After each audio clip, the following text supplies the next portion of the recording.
कि हाथी को जैसे कमल की नाल उखाड़ने में कोई वेदना कष्ट इत्यादि नहीं होता, ऐसे ही परीक्षित को शरीर त्याग करने में कोई कष्ट नहीं हुआ। बात समझे कि नहीं? हाथी कमल का फूल अपनी सूंड से उखाड़े तो क्या पसीना छूटता है उसको? है? जितनी मेहनत उसको लगती है इतनी ही मेहनत परीक्षित को ही लगी होगी, यानी कोई कष्ट नहीं हुआ। सहज शांत प्रसन्न चित्त से मृत्यु को उन्होंने गले लगाया, कृष्ण नाम संकीर्तन करते हुए।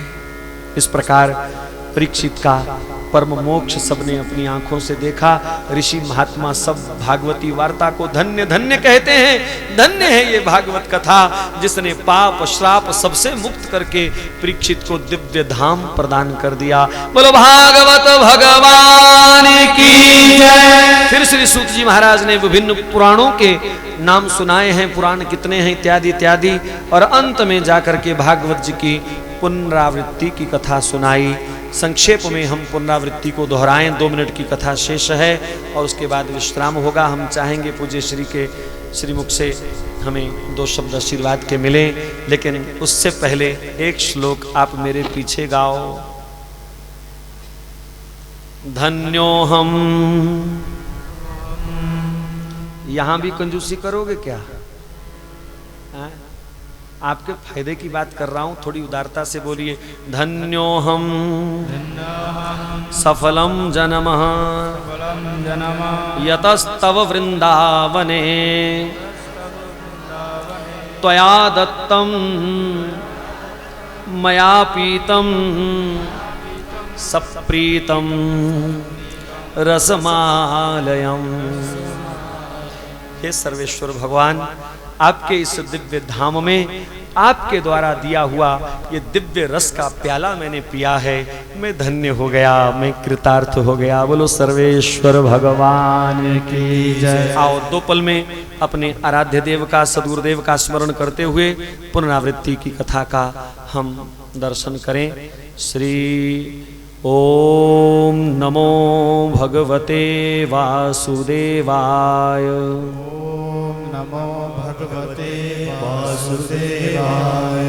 ओम नमो भगवते वासुदेवाय। ओम नमो भगवते वासुदेवाय। ओम नमो भगवते वासुदेवाय। ओम नमो भगवते वासुदेवाय। श्री सूत जी बोले, सर्वशक्तिमान भगवान को नमस्कार, भक्ति धर्म को बार बार प्रणाम। हे शौनकादि ऋषियों, आपकी जिज्ञासा के अनुसार भगवान विष्णु का ये अद्भुत चरित्र मैंने आपको सुनाया। इस महापुराण में सर्व पापहारी श्री हरि का ही संकीर्तन है। ये पुराण अत्यंत गोपनीय ब्रह्म तत्वों से परिपूर्ण है। इसमें परम तत्व का अनुभवात्मक ज्ञान और उसको प्राप्त करने के निर्देश हैं। अब मैं पुनः तुम्हें इसका स्मरण दिलाते हुए पुनरावृत्ति सूक्ष्म में सुनाता हूँ। प्रथम स्कंद में 19 अध्याय 809 श्लोक, व्यास नारद संवाद, पांडव कथा, भीष्म पितामह का निर्वाण, पांडवों की दिग्विजय, कली का दमन, शमीक ऋषि की कथा, परीक्षित का राज्य त्याग कर गंगा के तट पर आना, सुखदेव स्वामी जी का आगमन। द्वितीय स्कंद में 10 अध्याय योग द्वारा शरीर त्याग, ब्रह्म और नारद संवाद, विराट रूप दर्शन, मुक्ति के भेद और नारायण द्वारा ब्रह्मा जी को चतुश्लोकी भागवत सुनाना, महापुराण के लक्षणों का वर्णन। तृतीय स्कंद में 33 अध्याय विदुर उद्धव जी का मिलन, विदुर मैत्रेय जी का मिलन, ब्रह्मांड की उत्पत्ति, काल की गति, ब्रह्म की उत्पत्ति, वाराह अवतार, हिरण्याक्ष वध, मनुष्य शत्रुपा जन्म, देवाहुति, करदम विवाह, कपिल जन्म, देवहूति को भक्ति और सांख्य योग का उपदेश। चतुर्थ स्कंद में 31 अध्याय सती चरित्र, वीरभद्र द्वारा यज्ञ विध्वंस, ध्रुव चरित्र, बेन चरित्र, पृथु चरित्र, पृथु द्वारा यज्ञ में ब्रह्मा जी तथा नारायण भगवान का प्रादुर्भाव, प्रंजनोपाख्यान। पंचम स्कंद में 26 अध्याय प्रियव्रत की कथा, नाभि ऋषभदेव की कथा, राजा भरत की कथा, भगोल खगोल का वर्णन, भवाटवी से बचने का उपाय। छठे स्कंद में 19 अध्याय भक्त अजामिल दक्ष द्वारा सृष्टि, नारद को दक्ष का श्राप, वृत्रासुर वध, चित्रकेतु उपाख्यान। सप्तम स्कंद में 15 अध्याय हैं नारद युधिष्ठिर संवाद, प्रहलाद चरित्र, नरसिंह अवतार, प्रहलाद द्वारा वर्णाश्रम धर्म का निरूपण। अष्टम स्कंद में 24 अध्याय, इसमें मनमंत्रों का वर्णन, गजेंद्र मोक्ष, समुद्र मंथन, वामन अवतार, कश्यप अवतार इत्यादि। 9वें स्कंद में 24 अध्याय सूर्यवंश चंद्रवंश का वर्णन, इक्ष्वाकु वंश, श्री रामचरित्र, अम्बरीश, मानधाता, सौरभ ऋषि, राजा हरिश्चंद्र, सगर, परशुराम, नहुष, ययाति और यदुवंश का वर्णन है। दशम स्कंद में 90 अध्याय हैं। श्री कृष्ण जन्म, पूतनावध, शक्तासुरवध, तृणावर्तवध, दावानल पान, कालियामर्दन, वेणुगीत, गोवर्धन लीला, मथुरा गमन, रजकवध, दर्जी और माली पर कृपा, धनुष भंग, कुबलिया पीड़ वध, चानूर मुष्टिक वध, कंस वध, काल यवन वध, द्वारिका गमन, रुक्मणी हरण, मणि चोरी, कृष्ण विवाह, प्रदुमन जन्म, शंबकासुर वध, भौमासुर वध, वाणासुर युद्ध, नागराजा की कथा, बलराम जी का ब्रज गमन, शिशुपाल वध, अग्र पूजा और सुदामा चरित्र। 11वें स्कंद में 31 अध्याय हैं। ऋषियों का यदुकुल को श्राप, निमि सिद्धेश्वर आख्यान, नारद जी का द्वारिका आना, वासुदेव वार्ता, भागवत धर्म, कृष्ण उद्धव संवाद, माया का स्वरूप, दत्तात्रेय उपाख्यान, सत्संग महिमा, कर्म योग, भक्ति योग, यदुकुल का संहार, उद्धव जी का बद्रिकाश्रम जाना, भगवान का निजधाम गमन। 12वें स्कंद में 13 अध्याय कली के राजाओं का वर्णन, युग धर्म, नाम संकीर्तन, प्रलय वर्णन, श्री सुखदेव जी का प्रस्थान, परीक्षित मोक्ष, पुराणों की संख्या, महापुराण के लक्षण एवं भागवत जी की संक्षिप्त सूची है। श्रीमद् भागवत जी की ये कथा बड़े संक्षेप क्रम में हम श्रवण करा पाए, क्योंकि भागवत कथा को पूर्ण करना किसी के बस की बात नहीं। पूज्य आचार्य जनों ने, विद्वान ब्राह्मणों ने भागवत जी के मूल 18,000 श्लोकों का पारायण किया और बाकी विद्वान ब्राह्मणों ने गोपाल सहस्रनाम, फिर गोपाल गायत्री इत्यादि समस्त मंत्रों का जप पाठ इत्यादि करके इस कथा को पूर्ण करने में अपनी कृपा की है। उन सब ब्राह्मण समाज के श्री चरणों में कोटि कोटि नमन। और जिस कथा में स्वयं श्री श्री जी महाराज विराजमान हो, उस कथा को हम कह ही नहीं सकते कि किसी प्रकार की कोई कमी रही होगी। इनकी उपस्थिति ही हमारी कथा की पूर्णता है, सफलता है। इनकी प्रसन्नता ही हर प्रकार का हमारे जीवन का एक बहुत बड़ा सोपान है। तो इन्हीं चरणों में कोटि कोटि नमन करते हुए सर्वेश्वर भगवान के, राधा माधव भगवान के, श्री स्वामी जी महाराज के श्री चरणों में कोटि कोटि नमन। पूज्य युवराज जी ने भी अपने दर्शन से हमें कृतार्थ किया, उनको भी नमन करते हुए पुनः पुनः आप सबको लाख लाख बधाई। हमारे यजमान परिवार ने, विप्र परिवार ने कलकत्ता से आकर के महाराज श्री के चरणों में इस प्रकार बैठ करके प्रसन्न चित्त इस कथा को बड़ी विधि से संपन्न कराया। और भी यहाँ अनेक संत महात्माओं ने आकर के दर्शन दिए, कृतार्थ किया। सबको कोटि कोटि नमन, सबका स्वागत और आप सबको पुनः पुनः लाख लाख बधाई, क्योंकि श्रोताओं के बिना कोई भी कथा जो है वो पूर्ण नहीं मानी जाती। और आपने जितना पंडाल हमारे लिए सर्वेश्वर भगवान ने दिया वो आपने भर दिया, इसलिए आप ही सबसे ज्यादा बधाई के पात्र हो। आप लोग इसी प्रकार सर्वेश्वर भगवान के श्री चरणों में सत्संग का आनंद लेते हुए अपने जीवन को बनाओ। पूज्य महाराज श्री के लिए इस व्यासपीठ पर दीर्घ दीर्घ आयु की कामना करते हुए, कम से कम अभी 40-50 वर्ष हमसे महाराज श्री कथा सुनते रहे यहाँ बैठ करके, ऐसी प्रभु उसके श्री चरणों में प्रार्थना है।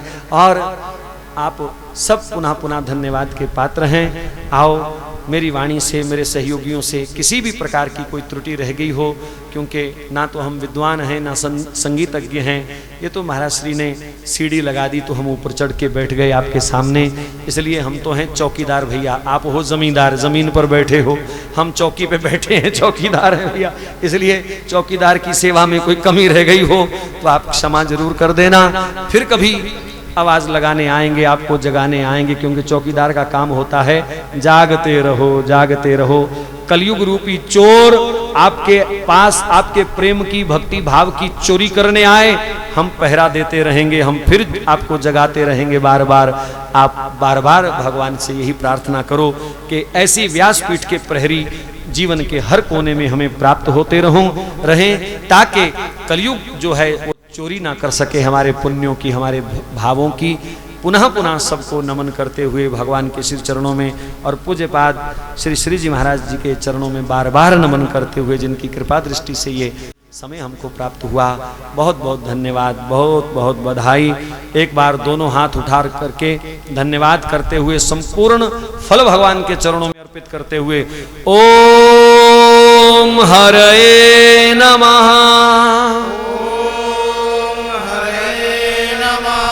ओम हरे नमः, ओम हरे नमः। पूर्ण मंत्र बाद में आचार्यों के द्वारा हो जाएगा। महाराज श्री का आशीर्वाद। इन 7 दिनों में जो एक आनंद सुधा की जो वर्षा हुई है, आप सब उसमें अभिषिक्त हुए हैं। मैं एक ही बात, आपने जैसे भगवान राम जी के सामने हनुमान जी ने कहा कि हे प्रभु, आपसे बढ़कर के आपके नाम अधिक हैं, तो राम जी ने पूछा क्यों, तुमको क्या अनुभव हुआ? तो हनुमान जी कहते हैं, राम तत्वधिकम नाम इतिमी निश्चिता मति त्वयिका तारिता अयोध्या नामना च भुवन त्रयम। जैसा भगवान राम ने कहा, अरे हनुमान जी ने कहा भगवान राम जी से कि प्रभु, आप तो केवल अयोध्या को कृतार्थ करते हैं, परंतु आपके नाम ने, आपके राम नाम ने सारे भुवनों को और समस्त विश्व को कृतार्थ कर रखा है। ऐसा ही कल आपने कथा प्रसंग में सुना था, जब ब्रजांगनाएं श्याम सुंदर अंतर्ध्यान होने पर और उन्हें खोजती खोजती और यमुना तट पर जाकर के और अपना गीत, गोपी गीत गा रही थी, उस समय गोपियों ने भाव व्यक्त किया। पंडित जी महाराज ने जो उसमें जो भाव अपने व्यक्त किया, बड़ा ही अच्छा हृदय से स्पर्श करने वाला था। तो गोपियों ने भगवान से ये प्रार्थना की कि प्रभु, आप हमको दर्शन न दें भले ही, अब हम कोई चिंता नहीं करती। पहले इस श्लोक में कहा था, आपको हम सब जगह ढूंढ रही हैं, हम आपको नहीं देख पाई, परंतु हे दैत दृश्यताम, आप स्वयं कृपा करके हमारे सामने दिख जाओ। ये है दृश्यताम, हम देख नहीं सकती हैं। पर वो गोपियां कहती हैं कि आप हम दिखना भी नहीं चाहते हो तो आप मत दिखो, हमें चिंता नहीं है। क्यों? भगवान ने सोचा कि ये गोपियां मुझे देखना भी नहीं चाहती, इनको क्या मिल गया? तब गोपियों ने यही कहा, तब कथा अमृतम तप्त जीवनम कविभिरीडितम कल्मषापहम।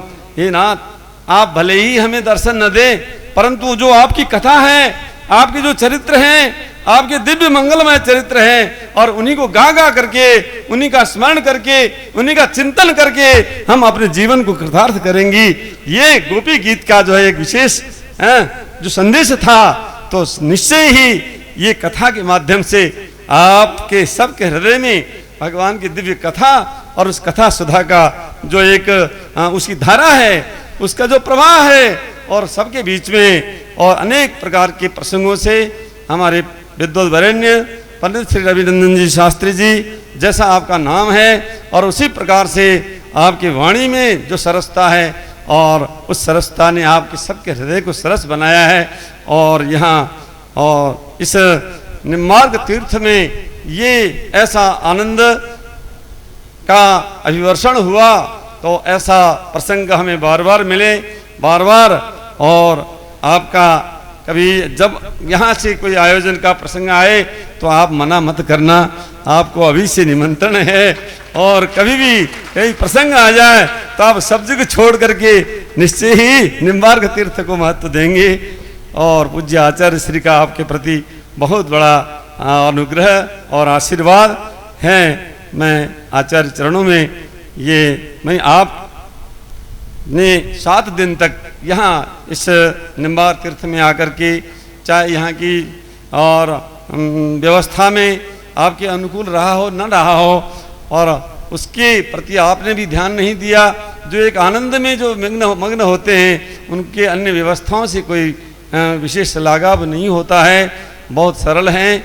और हम आपकी इस सरलता के प्रति, आपके और इन सद्भाव के प्रति, और हम समस्त यहाँ की जो ये श्रद्धालुजन हैं, आचार्य पीठ के समस्त परिकर हैं, आप सबका बार बार अभिनंदन करते हैं, व्यासपीठ का बार बार अभिवंदन करते हैं। और आपका सदा मंगल, और भगवान के सर्वेश्वर प्रभु के चरणों में इस प्रकार की जो भक्ति और ये और ज्ञान का जो दान है, जैसा कि आपने कल कहा था, भूरिदा जना, जो बहुत बहुत बड़े दानी कौन हैं? तो जो कथा का दान करते हैं, कथा के अमृत का दान करते हैं, और जो अनंत जगहों का कल्याण करते हैं। इसलिए भूरिदा जना, उन्हीं भूरिदा जनों के बीच में आप अन्यतम हैं। तो तो मैं हम आपका बार बार अभिनंदन आज के इस वेला में और आपके प्रति हम कृतज्ञता व्यक्त करते हैं। पूज्य आचार्य श्री का आशीर्वचन आप सब लोग। प्रातः स्मरणीय आचार्य चरण व्यासपीठ पर विराजमान व्यास जी महाराज, समुपस्थित परम भावुक भक्त महानुभाव भक्तिमती माताएं, हम सभी का परम सौभाग्य का अवसर, विगत 7 दिवस से हम सभी यहाँ पर भगवान श्री राधा माधव जी के सानिध्य में, आचार्य श्री के सानिध्य में यहाँ पर अवस्थित होकर श्रीमद् भागवत कथा का श्रवण करने का सौभाग्य प्राप्त कर रहे हैं। हरि अनंत हरि कथा अनंता, भगवान की कथा का महात्म्य वर्णन करना हमारी वाणी का माध्यम नहीं। गोपियाँ स्वयं प्रभु से निवेदन करती हैं कि तव कथामृतम तप्त जीवनम, ऐसी अमृतमयी कथा हम सभी का सामर्थ्य नहीं कि हम समस्त शास्त्रों का अध्ययन करें या समस्त शास्त्रों को श्रवण कर सकें, परंतु अर्थोयम ब्रह्म सूत्राणाम, समस्त शास्त्रों का सार, समस्त उपनिषदों का उपदेश किसी में विद्यमान है तो वह श्रीमद् भागवत में। भगवान की वांग्मयी प्रतिमूर्ति श्रीमद् भागवत, मैं स्वयं को सौभाग्यशाली मानता हूँ कि प्रारंभ में और अंत में 2 ही वस्तुएं होती है किसी भी कार्यक्रम का। यदि प्रारंभ हमें श्रवण करने का सौभाग्य और उसका समापन में यदि उपस्थित होने का सौभाग्य मिले तो बहुत ही हमारे लिए श्रेयस्कर होता है। मैं पंडित श्री रविनंदन जी शास्त्री जी को साधुवाद देना चाहूँगा समस्त आचार्य पीठ परिकर और समस्त भक्तों की ओर से कि आपने यहाँ पर 7 दिवस तक इतनी सुंदर मधुर कथा हम सभी को श्रवण कराई।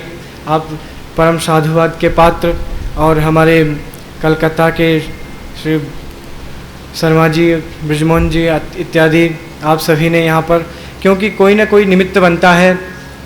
प्रिय शिष्यम अर्जुनम निमित्त कृत्य गीता शास्त्रम समुपदिष्ट, प्रभु ने अर्जुन को निमित्त किया और गीता शास्त्र का समस्त संसार को उपदेश प्रदान किया। उसी प्रकार यहाँ पर हमारे आप सभी यजमान निमित्त बने और समस्त यहाँ पर पीठ परिकर को, समस्त आचार्य पीठ के भक्तों को कथा श्रवण करने का सौभाग्य प्राप्त हुआ। आप सभी भी साधुवाद के पात्र, और आप सभी की सर्वेश्वर प्रभु के श्री चरणारविंदों में यही पुनः पुनः अभ्यर्थना करता हूँ कि हम सभी को जो 7 दिवस तक यह रसपान प्राप्त करने का सौभाग्य प्राप्त हुआ है, निगम कल्पत्रोर गलितम फलम, ये तो गलित फल है, इसमें किसी प्रकार का परिश्रम करने की आवश्यकता नहीं। ये तो जैसे ही हम पान करते हैं इसका तुरंत हमें फल प्राप्त होता है। तो फल रूप में हमें यह प्राप्त हो कि हम सभी प्रभु के चरणारविंदों में हमारा सदैव हृदय बना रहे।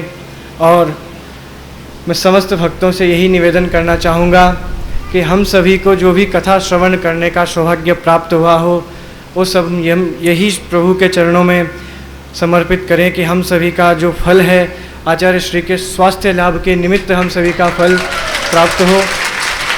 इसी अभ्यर्थना के साथ मैं सर्वेश्वर प्रभु के चरणारविंदों में पुनः पुनः अभ्यर्थना करता हूँ। सर्वे भवन्तु सुखिनः, सर्वे सन्तु निरामयाः, सर्वे भद्राणि पश्यन्तु, माँ कश्चित् दुख भाग भवेत् के अनुसार अपने भावों को विराम देता हूँ।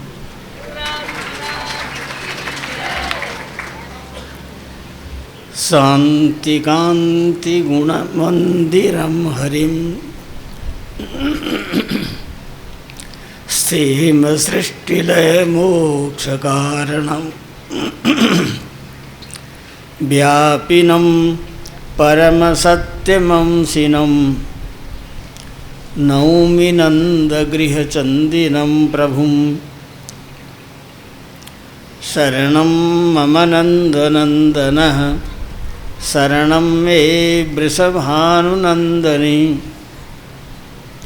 शरणं पुनरेव तावुभौ शरणं नान्यदुपैमि दैवतम् नवमेघघनावलिद्युतिं नवरक्ताब्जविशाललोचनं नवकुञ्जरसावलोकनं प्रणमो निम्बरमिं महामुनिम्।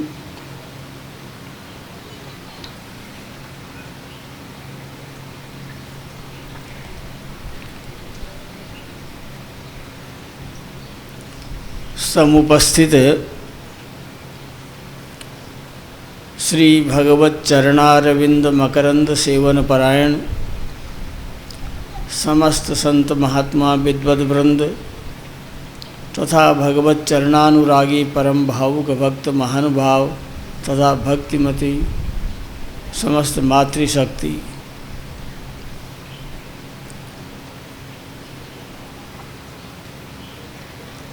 अभी कुछ क्षणों पूर्व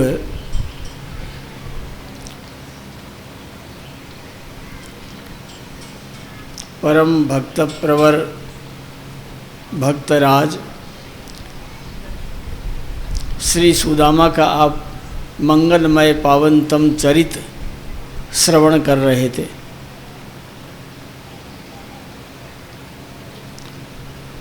वो द्वारका धाम पहुँचे और अपने परम प्रिय सखा भगवान श्री कृष्ण से मिलने के लिए उत्सुक।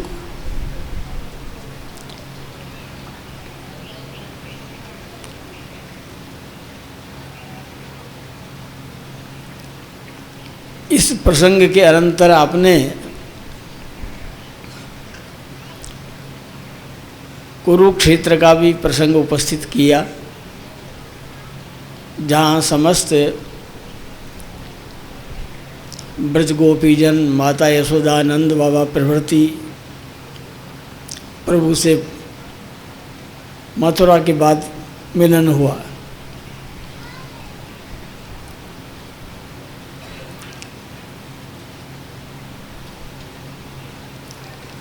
ब्रह्म वैवर्त पुराण में प्रसंग आता है,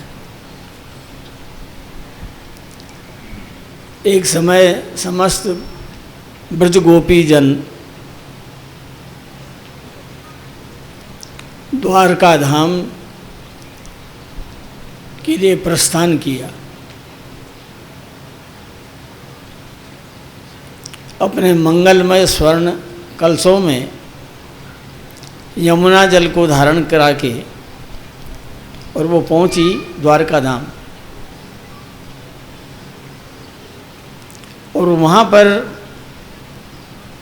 समस्त ब्रजगोपी जनों ने अपने प्रेमास्पद हृदय रमण भगवान सर्वेश्वर श्याम सुंदर श्री कृष्ण उनका अभिषेक किया यमुनोदक से।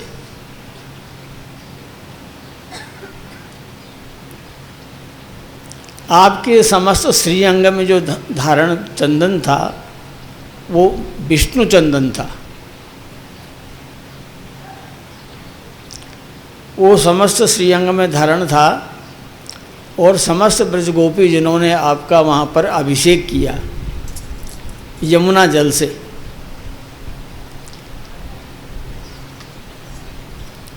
तो वहाँ पर उपनिषदों में ये वर्णन है, गोपी चंदनोपनिषद है।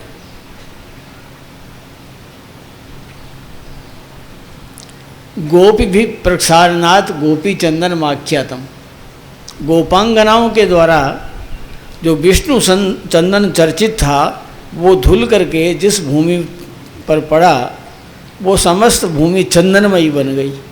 और आज भी आप सब तिलक करते बोले क्या चाहिए, बोले गोपी चंदन चाहिए, गोपी चंदन मांग करते हैं। ये तिलक हो रहा है गोपी चंदन से।